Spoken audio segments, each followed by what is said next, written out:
When whispers surfaced about a clandestine midnight visit between Catherine and the Queen, many dismissed it as tabloid noise.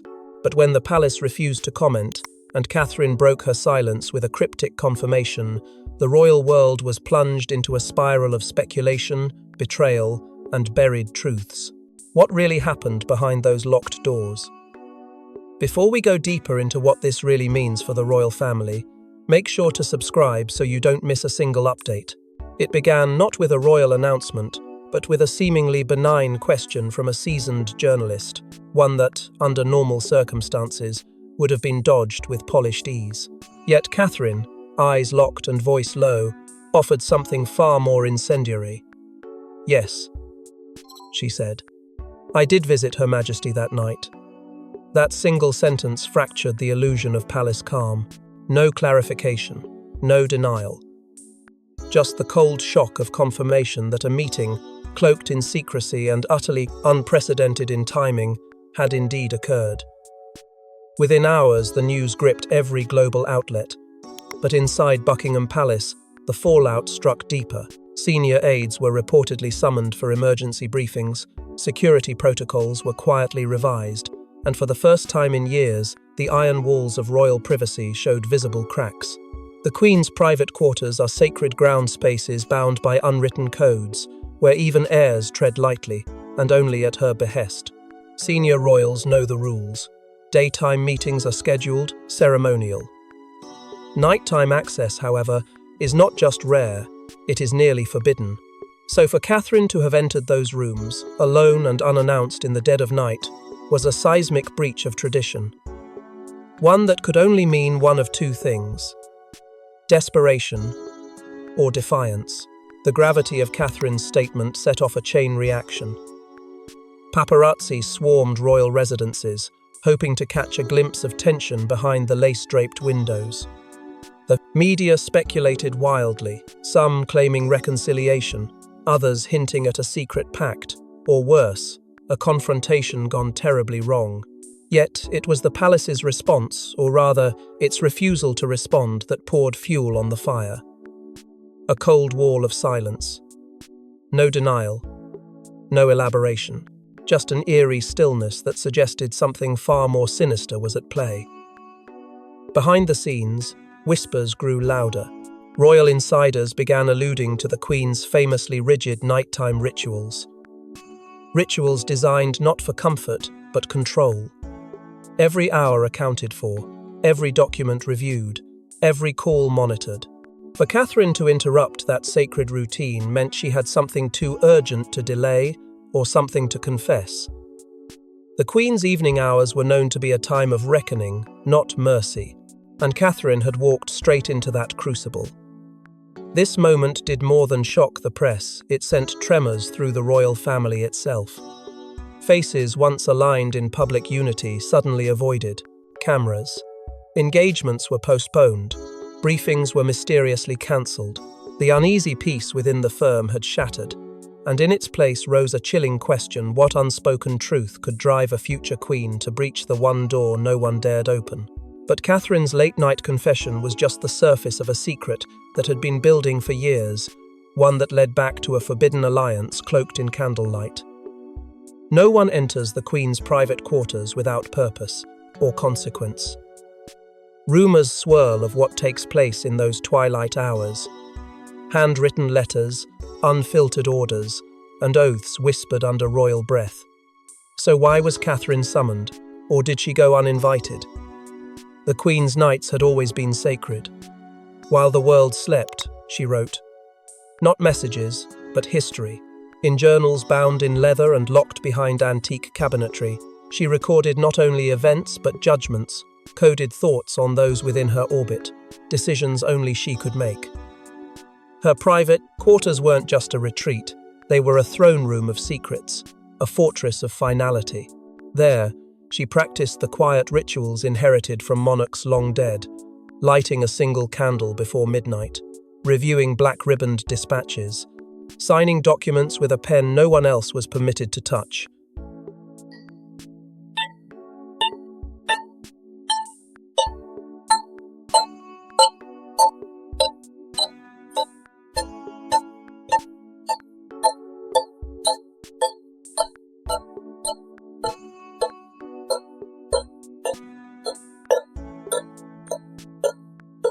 And no one, not even her closest advisors, breached that space once the hour passed 12. Those who worked in the palace spoke of the silence that settled each night like fog. Guards changed shifts without a word. Aides moved like ghosts, eyes low, footsteps measured. And above all, there was an unspoken rule: never approach the doors to her private chambers unless called. That rule had only been broken a handful of times in her reign, each occasion tied to crisis, war, or the death of a sovereign. So when word began circulating that Catherine had crossed that threshold at midnight, it didn't just defy protocol, it shattered it. Even within royal history, the list of those who had stood in that inner sanctum at night was hauntingly short. Edward VIII, before his abdication, a young Elizabeth, the night her father died, and a prime minister summoned during the Falklands War, trembling as he left. These weren't social visits, they were reckonings. So what then did Catherine face that night? A punishment? A prophecy? Or something far more dangerous?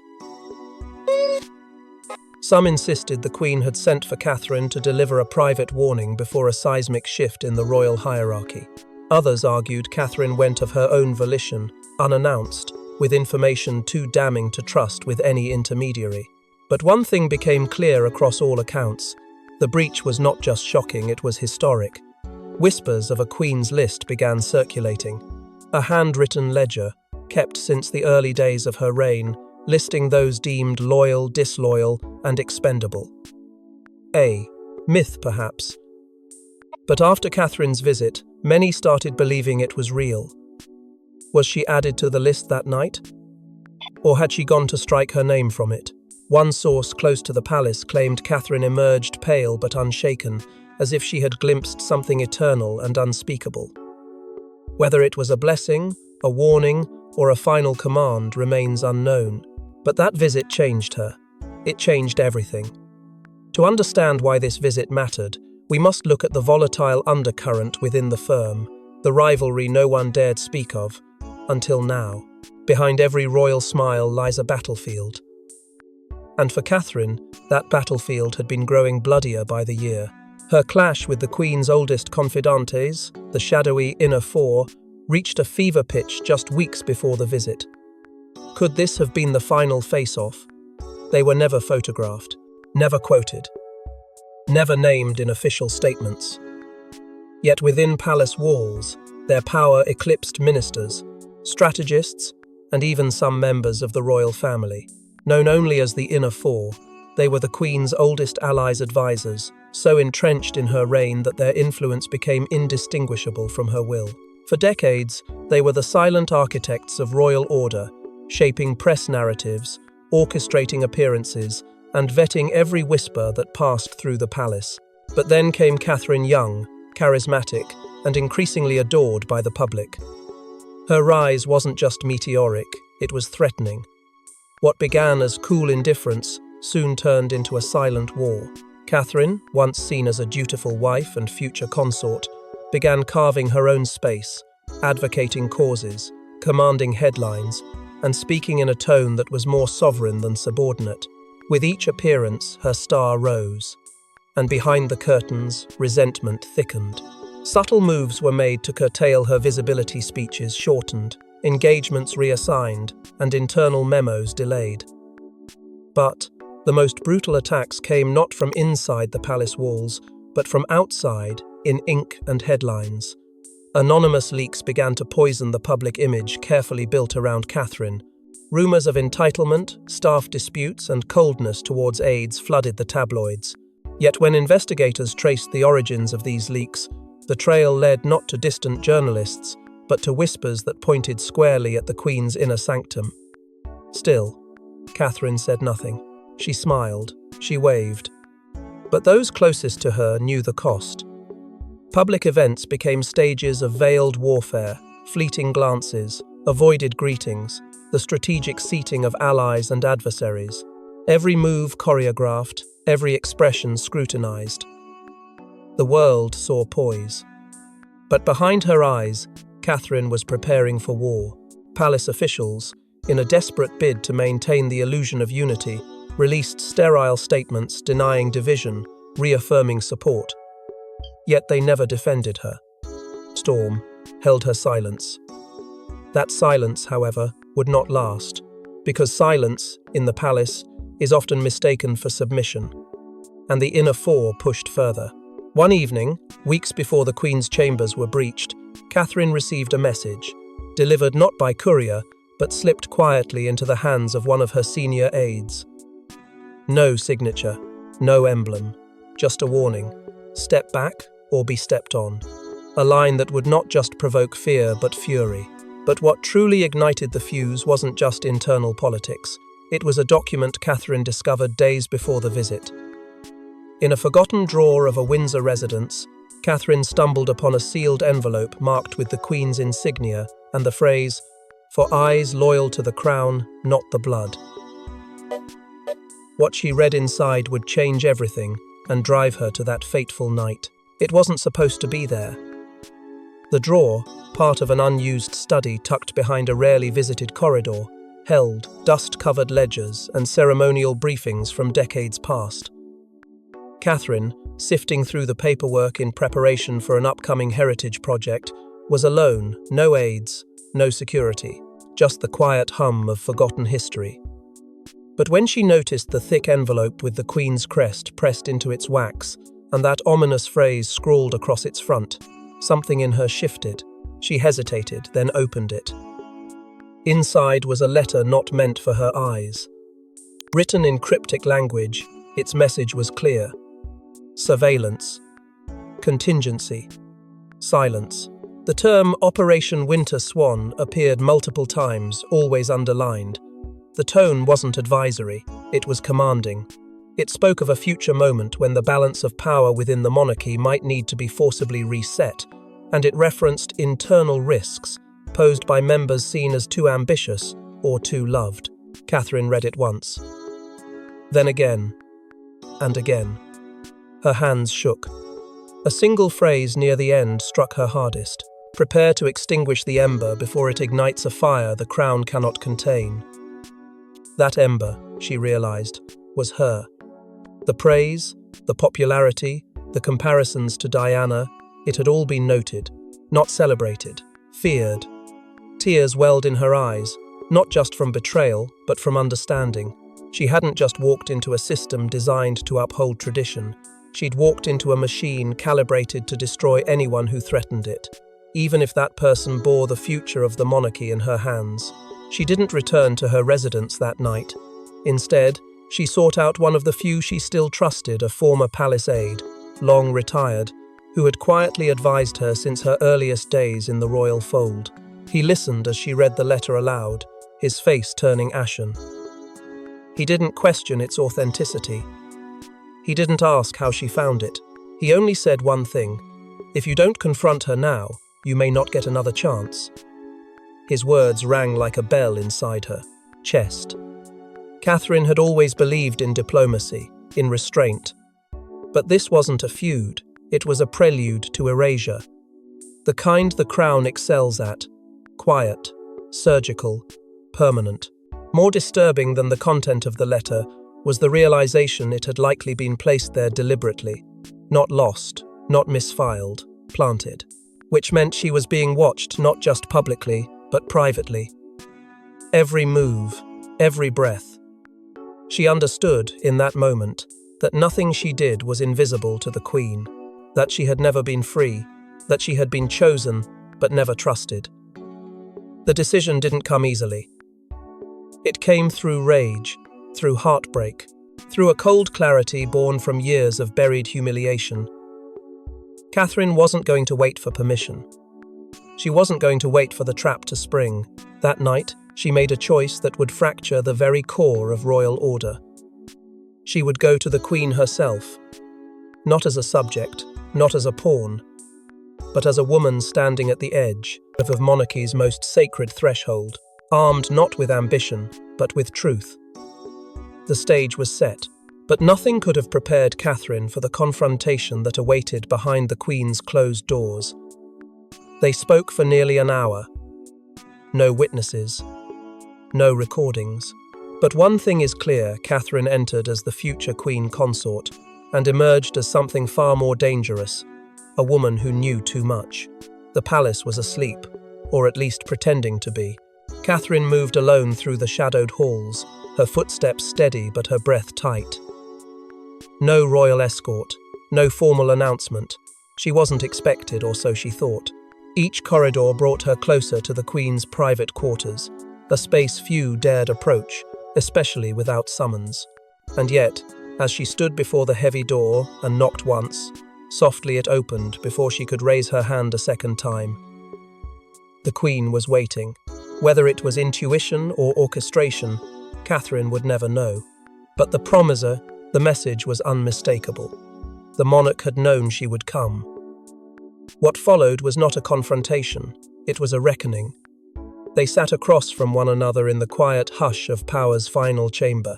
The Queen, stoic as ever, offered no warmth, only a chilling calm. Catherine, gripping the letter she had discovered days earlier, did not beg for answers, she demanded them. What was Operation Winter Swan?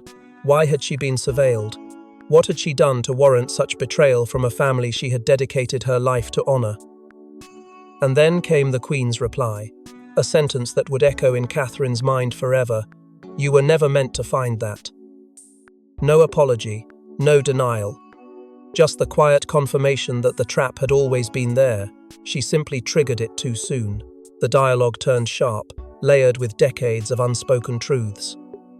Catherine questioned the loyalty of those around the Queen, the cruel mechanisms used to protect an institution at the cost of its own blood. Queen, in turn, spoke of duty of sacrifices made in silence, and of the price of light being too long cast on a single figure. She spoke of legacy, of stability, of the need to shield the crown from becoming a cult of personality. Popularity fades, institutions endure, she warned. But Catherine had heard enough. She was no longer the girl who had married into the dream. She was a mother, a symbol, a woman who had been targeted not for failure, but for influence. And influence, within these walls, was more dangerous than treason. Then came Catherine's final words. Some say it was a plea, others say it was an ultimatum. But whatever was said, it left the Queen still and unblinking. Something had changed.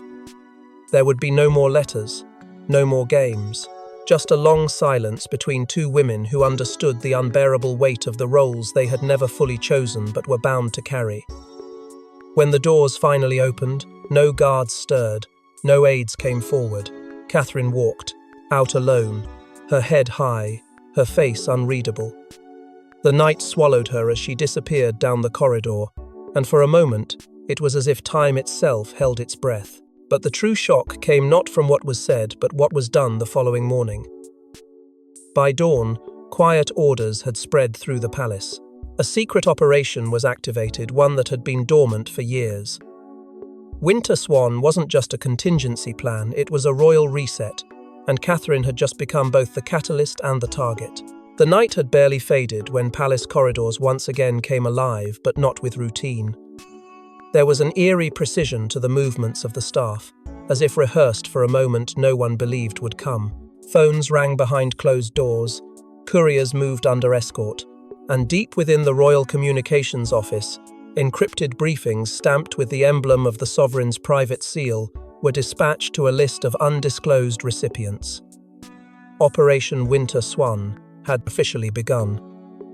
Crafted decades earlier in the wake of the Diana crisis and quietly updated ever since, the operation was designed to contain internal implosions. Not scandals, but threats specifically, those that emerged from within. The language of the protocol was chillingly clear. When influence overrides duty, initiate Winter Swan. And this time, the perceived threat wasn't an outsider. It was Catherine. Within hours, subtle but unmistakable shifts occurred. Her public appearances were abruptly rearranged under the guise of scheduling conflicts. Security details were quietly doubled, but their instructions had changed: observe, report, and, if necessary, isolate. Palace aides loyal to Catherine began disappearing without notice, some reassigned, others terminated. The staff that remained grew silent, unsure of who was being watched or who was watching. In the press, something even more curious unfolded. Pre-written statements began appearing across media outlets, all curiously synchronized, framing royal stability in glowing terms, but not a single mention of the Queen. Not a photograph, not a comment, not a shadow. For a figure who had never missed a moment of national attention, her absence spoke louder than any presence could have. Catherine, though composed, was no longer afforded the illusion of control. Her staff sensed the shift, the tension, the fear, the constant redirection of authority. She was being managed, cornered within the very system she once believed she could transform. But she said nothing. Not yet. Every move she made, every glance at her children, every handshake with the public measured. Behind her grace now stood a looming question. Had the crown turned against her, or had it simply revealed its true face? Winter Swan wasn't about destruction. It was about preservation. If a narrative needed rewriting, it would be done. If loyalty needed testing, it would be tested. And if a rising star became too bright, it would be dimmed. That was the unspoken rule. No individual, no matter how adored, could eclipse the institution. Still, nothing could have prepared the world for what happened just 2 weeks later, a royal event with one chilling absence. She was expected at the remembrance service. Cameras rolled. The world waited. But the Queen never appeared, and from that day on, she was never seen in public again. What happened after that late-night meeting remains one of the Crown's most closely guarded secrets. The announcement came mere minutes before the Queen was due to arrive. Her Majesty will not be attending due to a period of rest. That was it.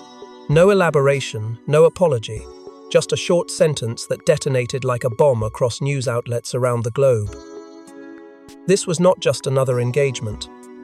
The remembrance service had never been missed, not during war, not during illness, not even after the loss of a spouse. It was more than a tradition, it was her signature. And suddenly, without warning, it was over. The crowd outside the Abbey fell into stunned murmurs. Journalists scrambled for updates, but Buckingham Palace, once a beacon of formality, was now a wall of smoke and mirrors. Within days, the whispers began. First came the official line. The Queen was recovering from a brief episode of fatigue. Then it changed a period of reflection, they said. Then later, simply privacy. No footage was released. No photographs. No messages signed in her hand. And in every appearance Catherine made following that moment, one thing was clear. Something inside her had shifted. She was poised, polished, but there was a hollowness behind the grace. A careful, haunted presence. She didn't mention the Queen. Not once. Not in speeches, not in interviews, not even in carefully staged family outings. And that silence was louder than any statement the palace could have issued. Behind the scenes, darker, rumours began to surface. Staff turnover inside Buckingham Palace spiked. Sources spoke of an entire wing of the residence being cordoned off, sealed, guarded, and restricted to only 3 people.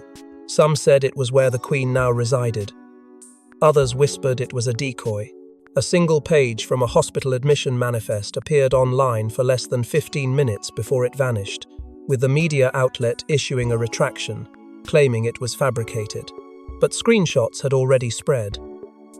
It listed a patient under a pseudonym used only by the sovereign in times of crisis. What was more disturbing than the leak itself was the speed at which it was buried. Still, no confirmation came, no denial either. That was the palace's new game, mastering silence, shaping ambiguity into control. But the public wasn't blind. Questions were asked, then demanded. Why had no one seen her? Why was Catherine taking on more duties than ever before? Why were certain courtiers being quietly removed from view? And most chilling of all, why did it seem like the monarchy was preparing for a transition it refused to name? Some began to speculate whether the Queen was alive in name only, her presence retained behind locked doors to preserve a fragile illusion. Others believed she had issued a final directive after the confrontation with Catherine, choosing exile in her own home rather than face the public fallout. Regardless of the truth, the result was undeniable. The Queen was gone, and in her place was a silence that felt less like reverence and more like erasure. As the monarchy scrambled to hold its image together, one insider came forward, risking everything to expose what really happened that night. He was there that night. He saw Catherine enter. He saw what followed, and after months of silence, he finally spoke off the record, under protection, and with one message: they were both crying. He had served the palace for over 20 years, a quiet man, discreet, invisible to the cameras, but essential to the machinery behind the monarchy's smooth operation. He wasn't a senior official or a press liaison. He was something more dangerous, someone who watched, listened, remembered. When the walls began to shake following the Queen's disappearance, whispers started circulating about who might break the silence. And then he did. Not publicly, not in a broadcast, but through an encrypted channel to a trusted contact with one condition. His identity must remain hidden. What he offered, however, required no name, only truth. He spoke first of the days leading up to Catherine's visit. The tone of the palace had shifted, tighter routines, sharper words behind closed doors. Something was coming. The Queen had cancelled 2 briefings without notice and held meetings late into the night with no official records. Staff were told not to inquire. And then, on that unmarked night, the man saw Catherine arrive. Not with security or ceremony, but alone, pale, carrying something under her coat. Her face was expressionless, but her eyes gave her away wide with urgency, brimming with unshed grief. He stood watch from a distance, just close enough to see what others could not fabricate. When the doors opened again, nearly an hour later, he said it was like watching the breath leave the palace itself. Catherine emerged with her head lowered, tears streaking down her cheeks. But the most shocking detail wasn't her state, it was the Queen's. He claimed he caught a glimpse before the chamber door closed behind her. The Queen, sitting still, one hand resting against her temple, her other trembling slightly at her side, and on her lap, something red. Velvet. That image, burned into his mind, became the turning point of the entire tale. He said they weren't adversaries that night. Not entirely. They had both come to the end of something, whether it was power, illusion, or legacy, he couldn't say. But there was an air of finality in the silence that followed. He spoke of hushed conversations in the days after, aides being shuffled out, even members of the Queen's personal detail reassigned with no explanation. It was clear something had been exchanged, a truth, a burden, and perhaps a plan. But it was his last statement that pierced through the fog of speculation. She handed her something, he said, before she stood. A box. Red velvet. No words were spoken after that. Just tears. What was in the box? What did it mean? He didn't know or wouldn't say. But his testimony, the only first-hand account of that moment, sent ripples through the very heart of royal secrecy. So what was in that box, and why did it lead to the most unexpected twist in royal history? Inside the box was a single item, no jewels, no letters, just a relic from another era, and a note signed not with a name, but a phrase, "For the one who survives the crown, not inherits it." Catherine had been given a choice, and the monarchy would never be the same. Whispers of its contents spread quickly, but no 2 accounts agreed. Some said it was an insignia, long thought lost, a symbol from a forgotten royal bloodline erased from public record after a century-old betrayal.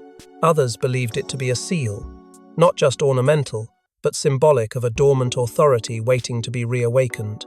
What was undeniable, however, was the message that accompanied it, short, unadorned, and signed only with a phrase that felt more like a warning than a blessing. Catherine, already consumed by the storm unfolding around her, now held something far more volatile than power. She held the Queen's unspoken confession. It was unclear whether the object marked her as protector, puppet, or pawn. But it changed her.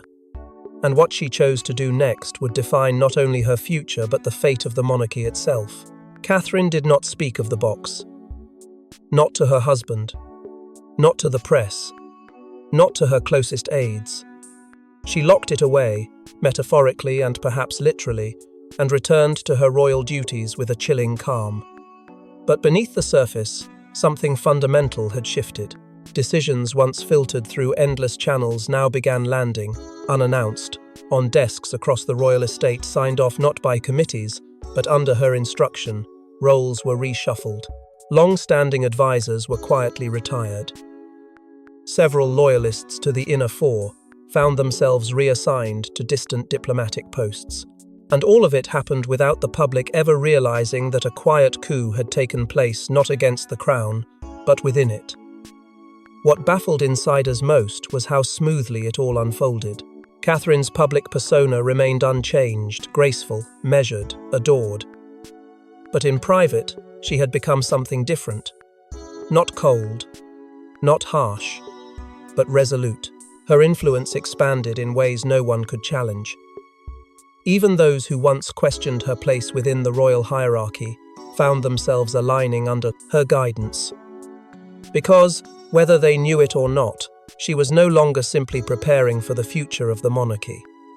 She had become it, not by coronation, not by blood, but by design. Whatever agreement was made that night between Catherine and the Queen was never formally declared. There were no documents, no ceremonies, no titles transferred, but everyone who had once been privy to the palace's deepest corridors could sense it.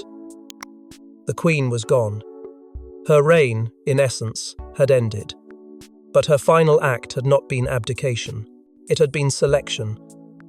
And Catherine, through confrontation, revelation, and sheer will, had been chosen not to inherit, but to endure. Not to be crowned, but to carry. And as the palace glows on with its gilded silence, only one truth remains. Catherine went to the Queen's chambers seeking answers, but what she received was something far more dangerous: authority. Thanks for watching. Please don't forget to like and subscribe, and we will see you in next one.